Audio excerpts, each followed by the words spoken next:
I am declaring that an emergency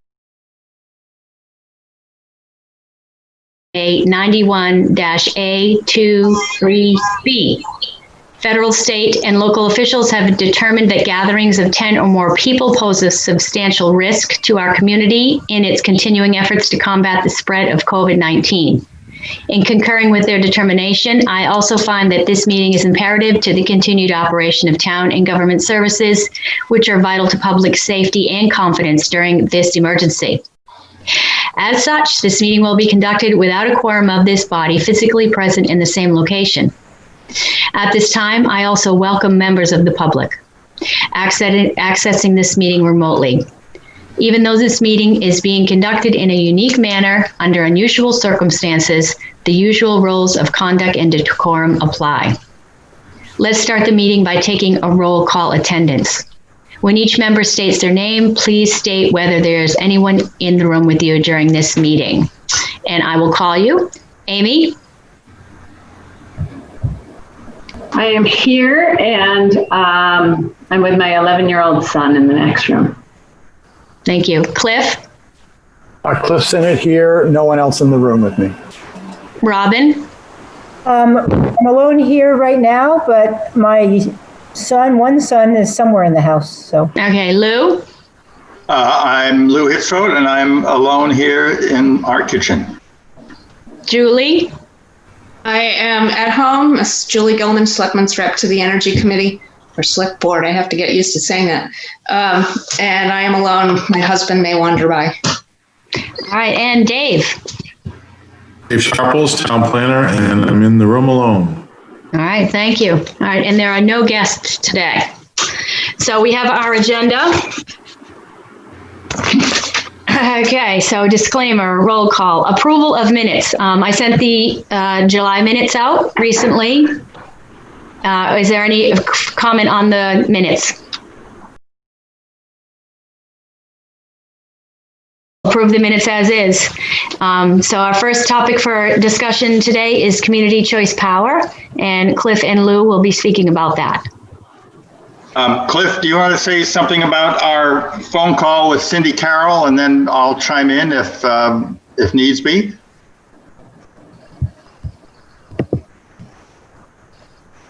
Cliff? Oh. You're muted, Cliff. Oh, God, how long this will take. Yes, thank you, Lou. Lou and I had a phone call that was prompted by Henry Herndon, who sort of put us in contact with Unitil's rep on a community liaison, basically for community power issues and other things, Cindy Carroll. And we had a maybe 20-minute, half-hour phone conversation with her. What was it, Lou? Maybe 2 weeks ago? A little over 2 weeks ago. End of July. Yep. And we had a number of questions, and she was very helpful, very upfront. I think one of the things that she made pretty clear is that Unitil is, at least from her perspective, pretty agnostic about whether communities create community power agreements or not. They do not benefit financially from the default power that they provide. And so I don't think there's any financial win or loss for them if a community goes to a community power model. She did say that there are some complexities to it that she thinks a single community would have challenges figuring out on their own, but this is why, there are efforts to do this in combination with other communities, regions, or a group like Community Power New Hampshire. So I can't think of any other takeaways from it, but they're certainly willing to work with us. They do like the idea of us working in groups. We asked her if she saw any particular advantage with the group of communities that represent all of Unitil's franchise, whether it be the whole state or just in the seacoast area. And really not necessarily,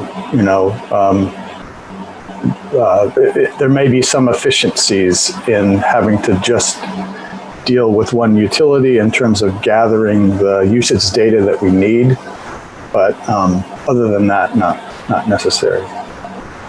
Is that anything else, Lou, that you could add? Well, I was going to say she did refer us to a 2018 report from a group that was looking at the Massachusetts CPAs.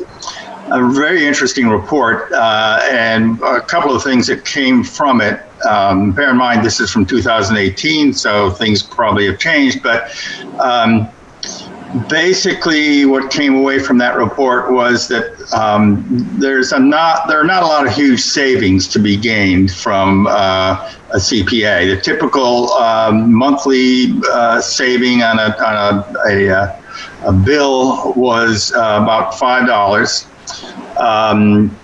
The big advantage was, of course, that communities had a greater say in the mix of power that they purchased, being able to get more renewable sources.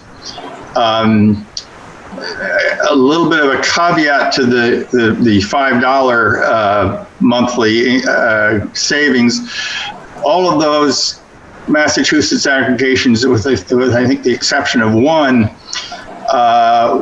dealt with a commercial brokerage that require a fee for their services. So presumably, if you hooked up with something that was a nonprofit, it might be a little bit less. But Cliff made the point earlier on that probably there's not a lot of money to be saved by going to community power, but there are significant advantages, or may be significant advantages in terms of choice of power. So we'll continue to look into that. I was going to see if there's any other thing. I think that's. But I think that is a really probably important point to emphasize at the beginning when we start talking to other communities too, is that if, I think this is what Cindy told us, if we're looking at this as a way of providing much less costly power, that's probably not, that's probably sort of a false assumption to start with. So.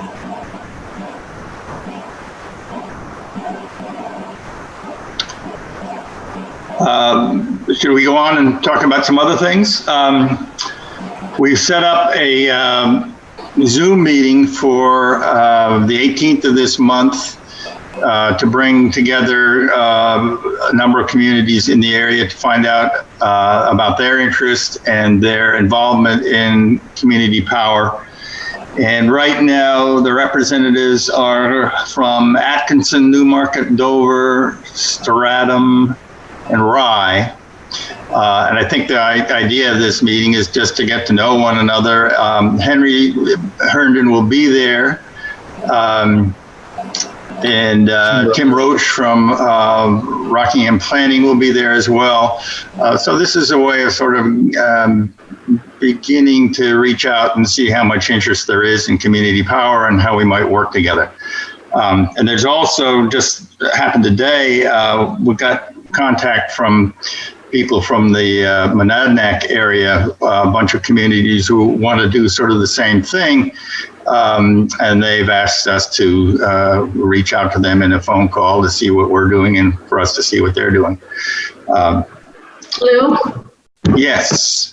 How did you pick those communities? They're all different utilities, right? I know that sort of not important. But. Well, actually, I was going to mention that when we talked to Cindy, she didn't seem to think there was much of a problem if communities were served by different utilities.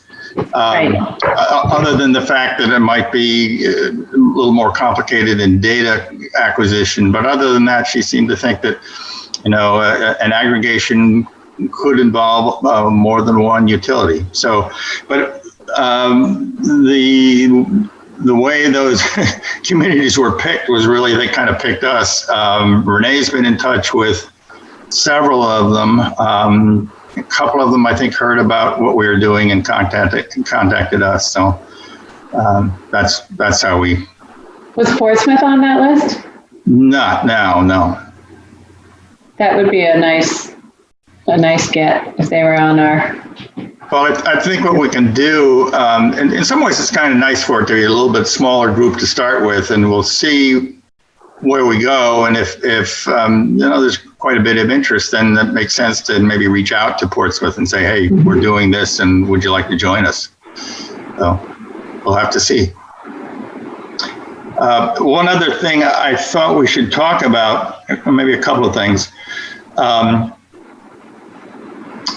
We ought to be in the process, I think, of forming an electric aggregation committee. We talked a little bit about that at our last meeting. I met Dave when I met with you, and we met with you in your office. I meant to ask you if you had any thoughts about who might be a good person to be on an electric aggregation committee. I think that's sort of the next step in the process as we go forward, is to put together a committee, as we said, probably a subcommittee of the Energy Committee, but whose focus is entirely on community power, finding more about it, and whether it's going to work for the town of Exeter. But Dave, do you have any thoughts on who might be a good person? Well, before I throw out any names, I'd probably want to discuss it with Russ and maybe even that person. Yeah. Let me have that discussion internally, and I will definitely get back to you. That'd be great. Was there anything? Oh, another thing I thought we probably ought to do, and either Cliff or I can do this. We probably ought to reach out to one of the commercial brokers. It's the Colonial Power Group, I think it is, that serves a lot of the communities in Massachusetts as the broker, putting together the aggregation. It'd be interesting to find out what they do, how they do it, what their costs are, just to give us a little bit more information on what's out there. So that's all I've got. Two other quick things, and that is that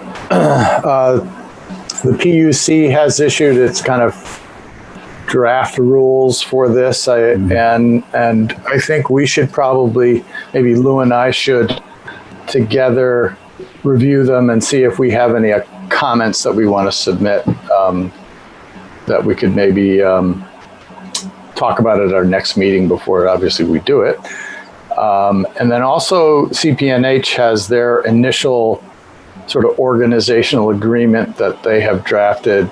It's kind of it's an odd kind of mix of both organizational agreement and bylaws. And so I've taken a look through that. And I don't know if you have, Lou, but maybe we could also just share our thoughts on that document and see if we have any comments we want to submit.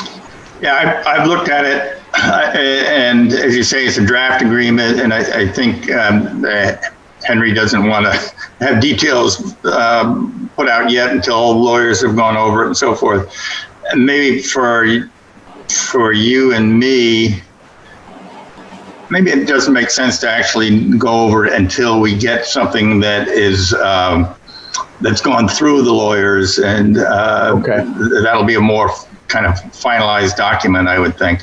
All right. And then it makes sense for us to look at that. Okay, so that'll save time.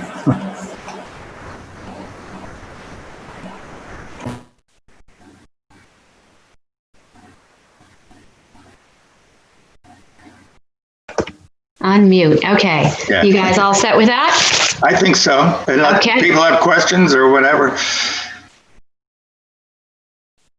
Okay, I've taken notes. So we'll look forward to your reports next month. Sounds like you two will be speaking over the next month about these documents.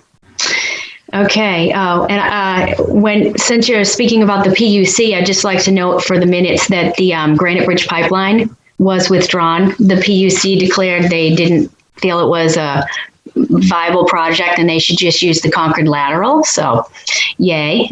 We did send a letter in support of, in non-support of the pipeline. So good for us, or good for everybody on that. So we're moving along to the EV charging stations, and there is no update on that at the moment. I'm not sure that the committee in Concord has met yet. Brianna, who is no longer on our committee, still attends those. So she was going to give me the rundown on it when it did happen, and I have not heard from her, so I would say it has not happened yet. So I'll move that to the next month's agenda. But the next thing down on there is our work session updates, where we, Robin and Amy and I got together and talked about our Drive Electric event, whether we should have it virtual or not. And I voted for no, but the other two wanted yes. So I think we can have a committee discussion on whether we want to have our annual Drive Electric event, what we want to do about that. Any comments about that? You're muted, Julie. My first comment is that you should review the permitting process now, because it's quite extensive given social distancing and mask wearing, et cetera, and not knowing number of attendees is a difficulty. Knowing how many, car vendors are going to be there, how many rides are going to be provided, or if rides are going to be provided. You should take a look at that. Talk to Greg and Melissa at the Parks and Rec Department. Yeah, they just sent an email saying that the application needed to be updated, or it was just a blanket email. Anybody that had an application going forward, you need to kind of completely redo it. But I know, Amy, you had some stronger feelings that it should be held. Would you like to speak? Well, so I contacted James Murray, who is, forgive me, I don't know his actual title. Health officer. And he felt like, if we took precautions, that it should be fine. Granted, we don't know how many people are going to attend. We never do. We don't ask for RSVPs, or we do, but that's only a fraction of what we get. My guess is that it's going to be lower numbers this year. And we just have to push caution. We can set it up in our online materials. Here's what we expect. But I think that the experience in person outweighs a virtual event like this, 100-fold. I definitely agree. And it's all outside. If it was an inside event, that'd be a totally different thing. But since it's all outside, there's no reason people can't stay, 6 feet apart. Or if you're talking to somebody with a car, you're closer than I can wear a mask. But yeah, and I think we could probably make some rules about not getting into cars. Typically when you have folks driving up with these Teslas and other people are jumping inside, they want to sit in the car. So that might be something, that might be one of the guidelines. That's not happening this year. And that's not too restrictive, because most people just looked in the cars, Yeah. But I wouldn't go to a virtual event. I'm not sure many people would, because you want to look, engage, and it's just not really an online appropriate activity, I don't think. Well, am I muted? Yes, I'm muted. You're good. Oh, you just muted yourself, Lou. I did. Okay, there we go. Sorry. In the past, test drives have been pretty popular, and of course, we couldn't have test drives now. And I wonder how that's going to affect the enthusiasm of the vendors, knowing that they can't bring their cars down for potential test drives from potential customers. So I think we have to recognize that may be a fairly big drawback in terms of attendance. I guess I'm not sure if we've talked to vendors since we met, because things keep changing, but I assume people are still selling cars, so they might have procedures in-house that they've already got approved that are already dealing with this type of thing. Yeah, I was wondering that. Renee, have you asked any of the dealerships that? No, I haven't asked the dealerships yet. I'm kind of still waiting because the COVID story is continuing to unfold, and what's happening right in July and August is probably going to be completely different than what October, November is going to bring. And this event is for October 4th. I just feel that it would be kind of tone deaf to hold a public event at the time when the kids are all back into school and the virus is swirling and whatever. And I myself would not go to any event, and I don't even want to volunteer at the event if we have it. The thing I did do is I did get in touch with my friend who owns a Tesla, and he's a well-known guy around town, and he's very enthusiastic about it. Bob Galacki said he would film him, so we could get inside his Tesla. He could push all the buttons and show everything. We could have the thing self-drive from the parking lot to the wherever. So while it's not like a virtual, like a live stream event necessarily, it is kind of a well-known person that people would tune in to say, oh, this guy is going to be on a video showing his car. It's kind of one of those celebrity things. Not that he's a huge celebrity, but it's more like a celebrity showing his car, a local guy. So that's the thing that I have.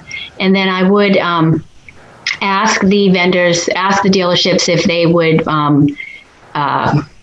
want to have a special day, say like on a Saturday or something, where they would want to showcase their electric cars if anybody came by, in lieu of a test drive down in front of the town hall.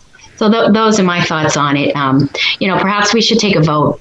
Or does anybody have any other comments? I was just realizing that October 4th is when the preps and lowers will be coming back. So that's a busy weekend around town. I don't know if that helps us or hurts us, but there's going to be a lot of folks up from New York and New Jersey, and is that more dangerous? Yeah. Dave was raising his hand. Dave Sharples. Thank you. Just for what it's worth, one of the minutes said. The previous minutes asked that, should we withdraw our permit for the, October 4th for the gazebo? And Russ talked to me, brought that up to my attention today and said, I'd advise yes, that they do not proceed with that. He didn't go into detail. I guess there was a conversation, maybe Julie can highlight that a little more last night. I was at the meeting last night, but I left before that discussion about permitting town property, because you are asking for a permit to do it at the gazebo. And just based on just passing on Russ's recommendation, not to have it. All right, thank you. Julie, any comment? Yeah, well, this event would fall under the CDC guidelines and state guidelines for festival or fair. And the requirements are, fairly light, but people are nervous about, people in town are nervous about large gatherings. And if we had, like, as in the past, we've had tables for information and from the state units, DOT, et cetera, that to get 6 feet apart from each of those things would actually limit us. There is an inclination, I believe, in general from the town's administration to stay away from large gatherings. Yeah, I've been watching. I'm sorry. I have been watching the select board meetings, and things being permitted down at Swayze Parkway seem to have a lot of discussion. Let's just say, leave it there. Well, after our meeting on Monday, then the governor came out and said masks are required for groups of 100 or more. Okay. And that would include outdoor events. All right. And Cliff, I saw you with your hand. I was just going to say that to me, a big reason why people come to this event is to kick the tires and to be able to sort of interact with the vehicles, including test drives and that sort of thing. So I just wonder whether it really limits the utility of having it. Still, there's information that's available. That's true. I wonder if we couldn't do that virtually. I guess my sense would be not to have it. Okay, Drive Electric, National Drive Electric Week is doing a kickoff live stream video wherever they are located. I think they're on the West Coast somewhere. So they will have that up. They will have that available for other people to do. So for a virtual event, we could maybe show their kickoff video one day, and then the next day do our, Celebrity Tesla video, and then call it a wrap until next year. Well, and also, I think also organize with the dealerships. To celebrate a day of, come see our cars if you want, or, this is what we offer, whatever you want to say. Definitely, because the dealerships, I'm sure they're trying to sell cars and people are still driving them. And I think what I've seen in meetings compared to people out and about in real life is that I see more all of us being affiliated with the town driving fear and not people afraid to go out because we make them afraid. Because when you look at the stats from WMUR posts the New Hampshire stats every day, I don't know. I think I could go to events at other places in New Hampshire and Maine, but chicken and egg. Yeah. I mean, I think it would be a joke to do it online, but if we had something that would be interesting to show online, that's fine. But maybe we at least get information about dealers that are selling these cars, so people who aren't giving into the fear mongering can just go to those dealerships and they can wear the precautions. They're all taking precautions, so they can just go and kick the tires and see, and maybe that's put out, here's dealerships and here's the models they're selling and here's what the rules are, and make that available to people on a cheat sheet so that those interested in electric cars can still go look. Yeah, there are a lot more on the market now. Mm-hmm. The other thing is, should we consider doing it or take this decision up again in the spring and see do we need to wait till next fall, or could we potentially, if things are better in the spring? We're still acting like this next spring I won't be living here. So. The National Drive Electric has it twice a year. They do have one near Earth Day, and then they host their regular one in the fall. So there are two opportunities. So possibly the spring we could revisit if vaccines come about and people feel more comfortable, and the town officials, feel like they're going to permit again without restriction. Mm-hmm. All right, so maybe we should take a vote. Well, having heard all the arguments, I would move that we go virtual this year. Okay. I'm okay with that. I think that sounds prudent. Exactly what, though, are we voting on? When we're saying we're going virtual, what? Virtual or virtual? Yeah, what exactly is the new virtual event we're voting on? Because we're just voting. What I would not do is have a 6-hour time period where some of us are supposed to be there online talking to people about cars. But if it's setting up 2 or 3 discrete things that are going to be shown on some interval on Exeter TV, yeah, I'm good with that. Yeah, it's not a live stream. Okay. I think this vote is just on whether or not we do the outdoor regular event that we do. And then, if we, as Lou put in his motion, say virtual, then we have still the opportunity to design the virtual tour or meeting. So I vote yes. I do too. Virtual? I do too. I'm good with either one. Okay. Either. All right, so I guess we'll go virtual. We'll try to revisit this in spring for Earth Day and see if it comes together better. But in the meantime, we'll go virtual, and I'll start working with Bob Glowacki, and I'll also call the dealerships and tell them that that's our official decision. I will also contact Melissa and Greg over at Parks and Rec and officially withdraw our application for October 4th. Okay. So thank you all for that. The next thing on the agenda is the update of our 2017 charter, which I sent to you here. And I'm glad you're here, Julie. I don't know if you saw our charge from 2017, which actually you probably worked on, but the very first one, or the second one, number 2, and this is on the Energy Committee charge from November 2017. charge number 2 is review the town's recycling program currently being administered by the Department of Public Works.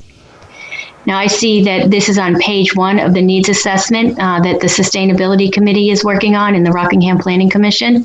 And I'm wondering if this is no longer something that the Energy Committee should have on their charge now that there is a Sustainability Committee. I would agree with that. Okay. And then there were 2 other things on it, number 4 and number 12. Both of them could be rephrased to say partner with Sustainability and or Facilities Committee to work on these things. Number 4 was IECC energy codes, which are building codes. So I think we have more committees that would want to work on that. And number 12 is review any other programs or activities in town government that may include an energy savings component, green technology component, or green infrastructure component.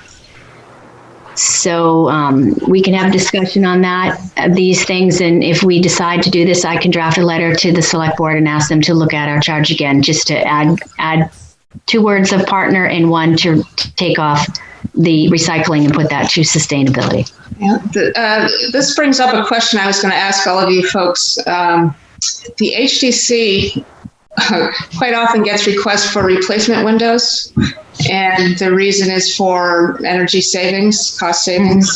Right. And we have a lot of problems with, depending on the age of the house or place that's being discussed. And I'm also going to ask this of the Sustainability Committee, because part of it is replacing windows requires new materials, which are not the same density and as old windows. Part of it is the energy efficiency of the glazing, which can be taken care of with storm windows and upkeep. I've taken a course in repairs and not replacement, but repairs of glazing and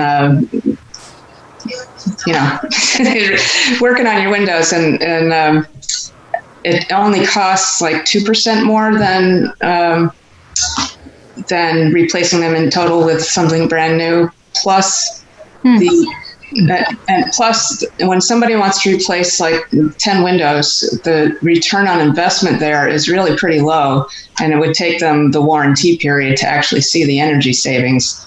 And that point doesn't get across. And I wondered if you guys could give me some kind of good vocabulary words, or, look into it, see what you think. I can send you a few different window restoration companies to look at what their data is. Sure, we can look at that. I do know that when we were doing the attic, looking into the attic insulation for the town hall, that doing windows you get less bang for your buck. The better thing to do is to insulate your walls and around your windows. The glass itself, it's just really hard to get a return on that, like you say. So why don't we take a look at that and then get back to you next month with some language? Sure, that would be great. Okay. Yeah, I usually tell people it's a phrase like, if your kid goes outside and comes back in and says, "I'm cold," your mom says, "Put on a hat," so you insulate your attic. And then if they're still cold, she'll say, "Put on some boots," and that's your basement. And then if you're still cold, put on your mittens, and that's your walls. Okay. All right, thank you. All right, so regarding the charter, I will draft a letter and send it over to the select board. Okay, so next up on the agenda, RPC needs assessment and the greenhouse gas inventory. So Dave, thank you for waiting. No problem. I saw that on the agenda. They're 2 different things, but. Right. Okay, so. Anything you want to say? Oh, okay. Well, the RPC needs assessment, there's no update. We were scheduled to meet at the Sustainability Advisory Committee last week, but they couldn't get a quorum committed to the meeting, so they canceled that meeting. So they will meet again in September, and we'll continue that discussion. The greenhouse gas emissions inventory wraps up this week. Went by really 10 weeks went fast. I've been working with Rachel. I had a long Zoom meeting with her this morning. She appeared, if you did get a chance, she appeared for the select board last night. Her final report isn't done, and she's going to get that to me, I guess, in the next few minutes by the end of the day today. She's going to get it to me, her final draft, and take over the next couple of days to review it, and we're going to finalize it on Friday. So after it's finalized, I'll have that available. One thing, the overall arching theme, I mean, I worked with Rachel on this to try to, figure out strategies and targets. She's recommending, and she did all the research of what are other towns doing, what are good targets and to reduce by and are reasonably achievable. And she recommended a 30% reduction in our municipal, and again, let me just phrase that. We did a greenhouse gas emissions on our municipal operations, not community-wide, not, the residents and so forth. That's a whole other analysis that, we could do, and it's part of her next steps, but that's not what we did. We just did it on municipal operations. And she said for municipal operations, 30% reduction by 2030 and net zero by 2050. And she lays out some strategies to get to 2030, 30%. One of them, just want to bring your attention, because I told her about it and told her about my desire to at least bring it to some conclusion, and that's exploring solar array at the landfill site. There's about 9.5 acres available there on the old capped landfill off of Cross and Kingston Road. Estimates, it looks like it could be like up to 1.75 megawatt solar array system. So I was looking forward to moving ahead with that. I talked with you, Renee, the chair, and Lou last week about it. And I would like at least just to get to, a fatal flaw, or if there is one, or is it feasible, and what any solar array developers would be willing to enter into an agreement, if they would be willing to enter in an agreement with the town in a lease situation. There's a couple of different ways you can do it. But I think the next step would be, issuing an RFP, putting it out there and see what our responses are. Something that's non-binding, the town, it's not committing the town to anything. It's just moving the ball forward to see if any solar developers would be interested, given the site conditions and the location of the site. Dave, I have gotten communications from solar companies offering that kind of that idea that we'll look into. Do you want us to look into your situation? But you should also talk to Jennifer Perry, because when we brought it up, and I'm not sure if she was at the meeting, this is a couple of years ago, she had some reluctance of installing over that cap on the landfill. Understood. I have talked with her. I set up a meeting with her and Rachel Nadolny, the greenhouse gas emissions fellow, and Jen Mates was in her place because Jennifer couldn't make it. Jen Mates, and we had that conversation. And I actually talked to her again yesterday, and we're meeting together. I'm meeting with Jen Mates, Jennifer Perry, and Jamie Perkins, the three people from DPW. We got a Zoom meeting set for Tuesday, August 18th. So in my short conversations with Jennifer, she never got to the point where it was determined as a fatal flaw. I understand her, her reluctance and so forth, and get that. I was just asking to get to that point. I mean, I've dealt with a Superfund, putting solar panels on a Superfund site, which is even more complicated than a landfill. I think it's just at least take it to where you can get a definitive yes or no, this is not going to work. And I don't think we've gotten there. There's some speculation about the cap and so forth, but we really haven't gotten to that point to get to that decision. And that's what I told her. I'd like to get there. I'd like to get a definitive, well, we can't do it because of X, or we can do it. And here's what the town is willing, can get from it, and what the developer would do. All right. If I can find them again, do you want me to forward you the different companies that have contacted me about that kind of thing? Sure. Any information, because if we do get to that point, I mean, I think I was going to tell the Energy Committee, see if you supported, moving forward with this. And then I'd have to go to the select board to ask to let them know. I talked to Russ. I mean, not that you have to bless an RFP, but we'd want you to, because, it's town property. So no sense in going forward without the select board's blessing. So that would be the next stop. So any information you have that, would be beneficial. Okay. I remember that we talked about it. I think we even brought DES in to talk about what the risks were for putting solar on a landfill, and there were some concerns for sure. And so for that reason, I believe we moved on to talking about, once the, water treatment plant had switched over and we had emptied those pools, that was a better site.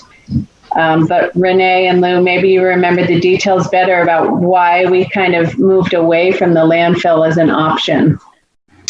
Lou and I spoke with Dave in his office the other day about this same thing. So he's just going to investigate the history of that and hopefully move forward. Maybe there's something that has changed. And just I can chime in a little bit, because one of the main concerns Jennifer had was action of the debris that's buried and and settling of the landfill. That is going to take a little bit of geotech and engineering discovery, which I've dealt with that before on a site, and the developers that were interested would do that in Appalachian. So if we can get that same situation here, they can come to that conclusion. And then when you write, the devil's always in the details. If you ever write an agreement, you're first and foremost protect the town, and the developer would be responsible for X, Y, and Z, and mowing and maintenance and moving in case there are any issues.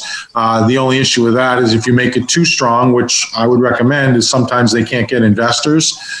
So then the project doesn't go forward because they can't get investors based on the conditions the town want. But I'd really like to get there. And then just to speak on the lagoon cleaning, up until just this CIP, their original plan was to drain the lagoons over a 10+ year period and do about $400,000 or $500,000 of work every year. So I saw that as, okay, that's a long-term situation to put solar panels there. They have bumped that up this year because they're looking at economies of scale to do potentially half of it next year and half of it the year after, but that has to go through the budget process and so forth. So I don't know where that's at, but I saw this as that can also happen, but I saw this as something we could work on now and get a definitive answer well before those lagoons are cleaned. Thanks, Dave. I'm sorry. I keep forgetting how you do this here. No, you're speaking. You were there. All right. No, I think the goals that you set, I mean, that's absolutely in line with what, you or Julie or everyone might remember from over a year ago when we did the whole research project and talked to everyone. That's kind of right in line with what we were hearing from everyone in New England as far as the goals and objectives. And I think, I've been a fan of setting a goal and setting an objective for a year and a half. So I'm glad to see maybe we're getting there. And I'm glad you're pushing on the solar just to find out, because it's easy to hit a bump in the road and not know whether it's just a speed bump or a brick wall. So I appreciate that, and that you have the experience of kind of knowing how to get through that. Thank you. Yeah, and another reason when Rachel did the calculations for the municipal operations side of our electricity use, if we were to be able to do that solar array and develop 1.75 megawatts, it would reduce our carbon emissions by 92% of our electricity use. I mean, it would cover the town's electricity use almost on an annual basis. Excellent. Thank you. I just want to mention that my internet went completely out and then came back on. You may have noticed I disappeared. So we have Comcast at the pole, and they said there's some kind of water up there that's affecting 20 people. So it's not just us. But anyway, if we disappear again, somebody close out the meeting. Renee, a question for Dave. Yep. Dave, didn't Hampton do this on their landfill? They put a solar array on that closed landfill on, what's the name of that road? Cross Landing Road? Yeah, I guess that's it. Yeah. Yeah, I don't know much about it. I think there is an array there, and I think it was done maybe 6 or 7 years ago. I think Julie was actually involved with helping them do the application for it, Julie LeBranch. I was going to say, it wasn't me. No, and I think there was some CDFA money or something like that. That was that period where there were some incentives for developing renewable projects at the municipal level. But I think they did it, if I'm not mistaken. So it can be done. I'm sure there are hurdles, but it can be done. Yeah, I talked to a solar developer the other day about it, and I get a little bit, my eyes glaze over when I look, PUC and net metering and all that, those rules. But suffice to say, he said there's been some interpretations made that, because I remember when I worked on it, you were capped at no more than 1 megawatt. Now, like you can go up and do 5 now, I think, right? Yeah, you can go up and do some. You can do as much as our site would potentially allow. So that makes the numbers work. It makes it a lot more attractive for potential investors. So does anyone mind if I go there and sort of do some site work just to look at what we could possibly generate with that and where the interconnections would be and so forth? Yeah, no issue. Yeah, you'll see 3-phase is available. It doesn't come down Cross Road, but it's there on 111, and it comes down one house on Cross Road. And yeah, happy to go out there. If you wanted me to meet you out there and show you exactly where I was thinking, I'd be happy to do that too. Yeah, I think that's a good idea. We do need access to 3-phase, so we'd have to include that in the cost. It's just getting to that 3-phase. Yeah, it's about a 1,250 foot run, but there's no roads to cross. It's all, in dirt. Yeah, so let's talk offline, Dave, about meeting out there. Great. Yes, and of course, Dave, the entire committee will support you 110% on the solar project. So just let us know anything that we can do, anything at all, from education to like shoveling, digging holes. Okay. Thank you. Renee, I've got a question. Sure. Not so much a question. I was just going to continue to put in a long-term plug for the lagoons. Oh, yeah. Particularly if the 2-year scenario works out, Dave, it does seem to me that there are some real advantages at some point of putting a solar array there. It's land that's owned by the town. It can't be used for much else. And you do have very direct access to all the electrical contact right there at the water treatment plant. And in fact, you could use the energy provided there pretty much to supply the water treatment plant. So I hope, I think it's a great idea that we pursue immediately the landfill, but I hope we continue to think about the lagoons as a possibility, because I don't see them being used for much else. Oh, let me assure you, this is not an either or proposition. I mean, I had Rachel, I haven't seen the final report, but I told her to make sure she includes, solar on the landfill and other available town properties as appropriate. So I assure you, we won't forget about that. Oh, good. Okay. There's no other way to get to net zero unless we do something like that. So it's got to be in there. Plus, the town CPA will have power to buy from itself. There you go. Right. There you go. Win-win. Excellent. Okay, I'm going to wrap up that unless there's any other comment on that. Okay. I was contacted, next on the agenda is the virtual button-up. I was contacted by the people that do the button-ups, Perret Energy. They asked if we wanted to do a virtual button-up because they have 4 or 5 of these that they want to do over this fall. So I said yes. It doesn't really involve any work from us. It will be a live stream, and our friend Ted Stiles will be the presenter. So I did schedule it for September 30th at 7 p.m. I'm not sure the exact details on how it will go, but I think that's the only way we're going to be able to get a button up in this season. So we'll see how it looks. Well, anyway, something for us to have on our agenda that we're trying to help people with their insulation this winter upcoming.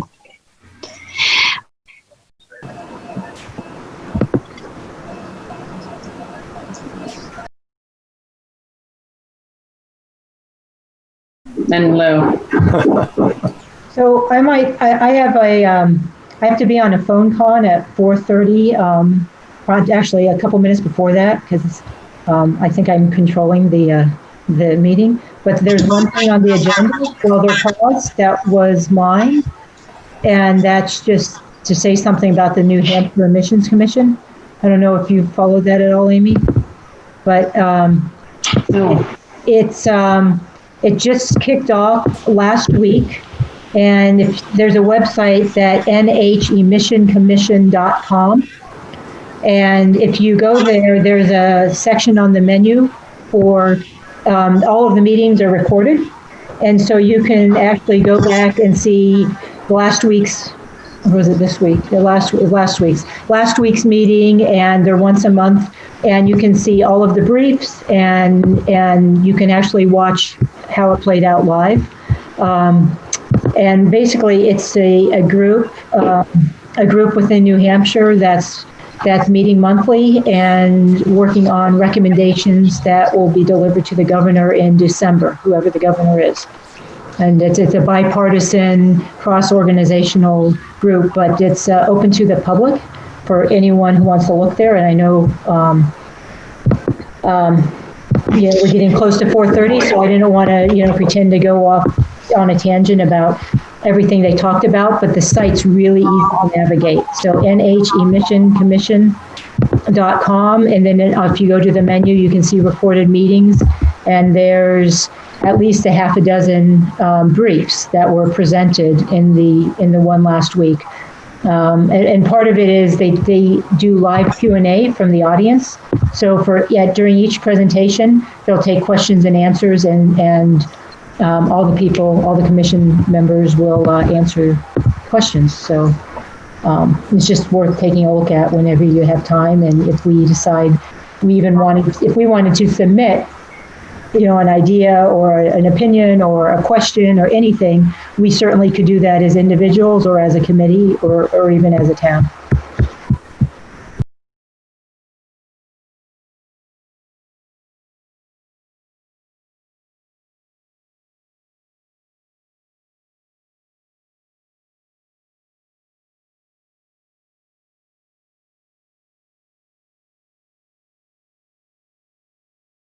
On a monthly basis for our energy committee.